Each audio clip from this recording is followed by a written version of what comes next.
Bueno, Dios les bendiga, hermanos. En esta hora vamos a tener nuestro devocional, el cual se titula Dios contesta tu oración.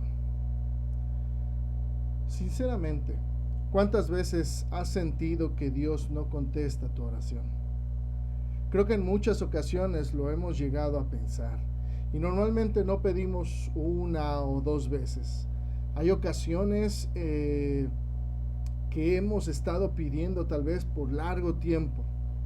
Y cuando vemos ejemplos como este hombre, como a este Jabes, que solamente, dice la escritura, oró una vez y le fue concedido lo que pidió, como que nos invade cierta duda. Pero esto será así. Solamente oró una vez y ya. Muchas personas, mucha gente lo pone en ese contexto. Una sola oración, mucha fe y Dios contesta. Pero lo que podemos ver en las escrituras es un poquito diferente cuando analizamos, ya que nos muestra varias características importantes, como por ejemplo, su descendencia es de la más pequeña de los personajes que menciona la Biblia. Sí, tal vez. Al igual que como otros poco mencionados, como por ejemplo Enoch, pero fueron hombres de gran renombre. Entonces ya lleva un punto Jabes. También Jabes decidió ser ilustre, o digno, o más famoso, o hacer las cosas bien, o mejor que sus hermanos. Entonces lleva 2 puntos. Jabes reconocía también a Dios como el dador de las cosas. Entonces, la palabra de Dios nos enseña cosas grandiosas en esta pequeña biografía. Este libro de Crónicas comienza sus primeros 4 capítulos con largas listas de genealogías.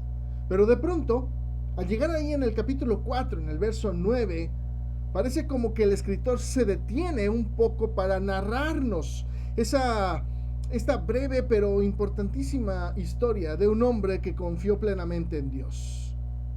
¿Cuál era la necesidad o la carencia de Jabes? Esto lo podemos ver a través de su petición hacia Dios, siendo muy específico en sus necesidades. Primero, y hay que considerarlo, Jabes reconocía que necesitaba la bendición de Dios. Él número 2, sentía que necesitaba que la mano de Dios estuviera con él para que las circunstancias le fueran propicias. Considera que su terreno era insuficiente y también necesitaba del cuidado de Dios en su vida para que lo librara del mal, para que no lo dañaran.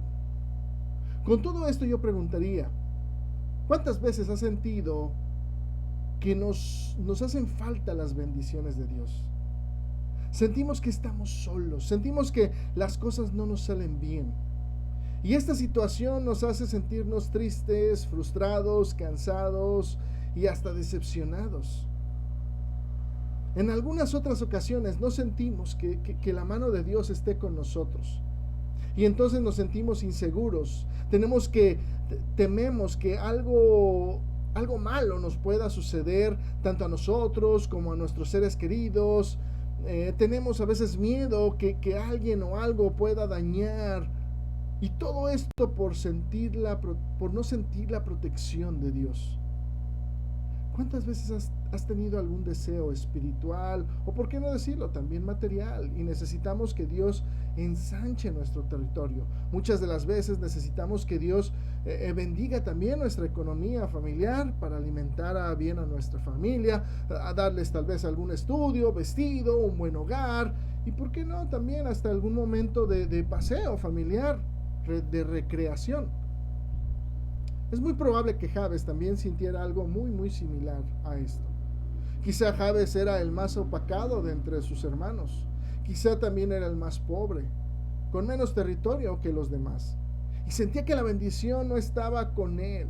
Y por lo tanto se sentía muy propenso a que el mal lo alcanzara.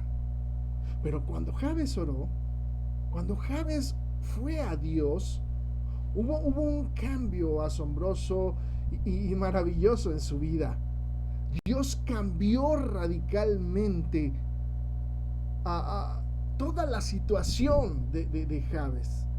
Dios le otorgó lo que pidió.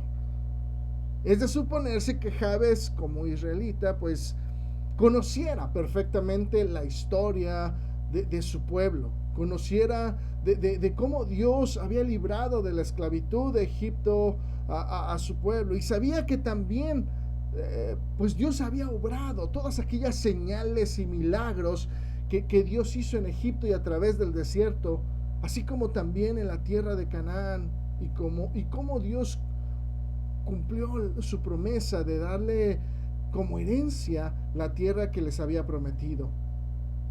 Muy probablemente al recordar Jabes la omnipotencia de Dios, esto le animó a Jabes para dedicar su vida a su servicio. Le animó para ser mejor que todos sus hermanos. Le animó para decidir caminar con Dios. Y eso lo motivó aún más para orar a Dios, para ir a Dios con un corazón lleno de fe. Y es algo que nosotros podemos ver. Se nota.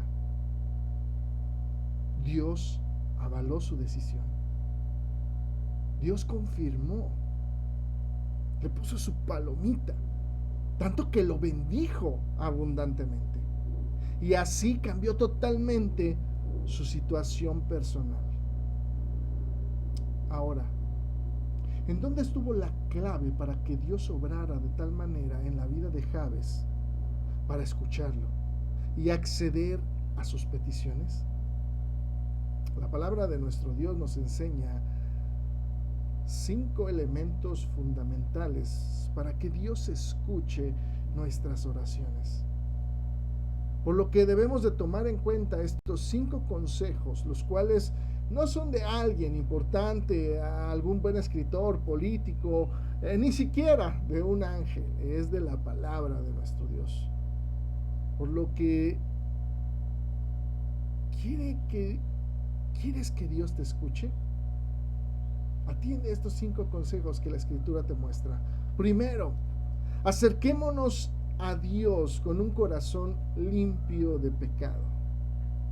Dice en el Evangelio de Juan capítulo 9, verso 31, y sabemos que Dios no oye a los pecadores, pero si alguno es temeroso de Dios y hace su voluntad, a ese oye. Número 2, tener nuestra fe completa y únicamente en Dios. Dice ahí en Santiago capítulo 1, versos 6 y 7, pero pida con fe, no dudando nada, porque el que duda es semejante a la onda del mar que es arrastrada por el viento y echada de una parte a otra. No piense, dice Santiago, pues, quien tal haga que recibirá cosa alguna del Señor. Número 3, pedir todo en el nombre de nuestro Señor Jesucristo. En el Evangelio de Juan, capítulo 14, versos 13 y 14, y todo lo que pidiereis al Padre en mi nombre, lo haré, para que el Padre sea glorificado en el Hijo. Si algo pidieres en mi nombre, yo lo haré, dice el Señor. Número 4, pedir conforme a la voluntad de Dios. Santiago dice en el capítulo 4, versos 15 y 16, en lo cual dice, deberíais decir, si el Señor quiere, viviremos y haremos esto o aquello. Pero ahora os jactáis en vuestra soberbia, toda jactancia semejante es mala. Y número 5, permanecer fiel a sus mandamientos. Ahora pues, dice la Escritura en Éxodo 19, 5 y 6, ahora pues, si diereis oído a mi voz y guardareis mis mandamientos, vosotros seréis mi especial tesoro sobre todos los pueblos, porque mía es toda la tierra, y vosotros, me seréis un reino de sacerdotes y gente santa. Estas son las palabras que diréis a los hijos de Israel. ¿Estas palabras no se les hacen familiares? ¿Se acuerdan de las palabras del apóstol Pedro? Son exactamente las mismas. El apóstol Pedro dijo en la primera carta del apóstol Pedro, capítulo 2, verso 9, mas vosotros sois linaje escogido, real sacerdocio, nación santa, un pueblo adquirido por Dios, para que anunciéis las virtudes de aquel que os llamó de las tinieblas a su luz admirable. Así es que esos son los 5 puntos para que Dios conteste nuestras oraciones. Por lo que es importante que nos acerquemos a nuestro Dios, mostremos nuestra fe y confianza en Él y pidamos lo que necesitamos, todo bajo la autoridad y el poder de nuestro Señor Jesucristo, para gloria del Dios Padre, pero sobre todo que sea dentro de su voluntad y vivamos como Él quiere, para que podamos nosotros obtener respuesta de nuestro Dios. Por eso nuestro Dios dijo en alguna ocasión: si se humillare mi pueblo, sobre el cual mi nombre es invocado, y oraren y buscaren mi rostro, y se convirtieren de sus malos caminos, entonces yo oiré desde los cielos, y perdonaré sus pecados, y sanaré su tierra. Ahora estarán abiertos mis ojos y atentos mis oídos a la oración en este lugar. Imagínense, si se lo pudo prometer a su pueblo en aquel entonces, y lo cumplió, ¿no cumplirá con nosotros, que somos su pueblo amado, su real sacerdocio, su linaje escogido, su nación santa? Sin duda alguna, Dios contesta, pero a cada uno de nosotros debemos de poner de nuestra parte, debemos de ganarnos su confianza. Este hombre Jabes se pudo ganar su confianza y fue bendecido. ¿Creen que nosotros también lo podemos hacer? Claro. Trabajemos, hermanos, para ser escuchados, porque Dios contesta tu oración.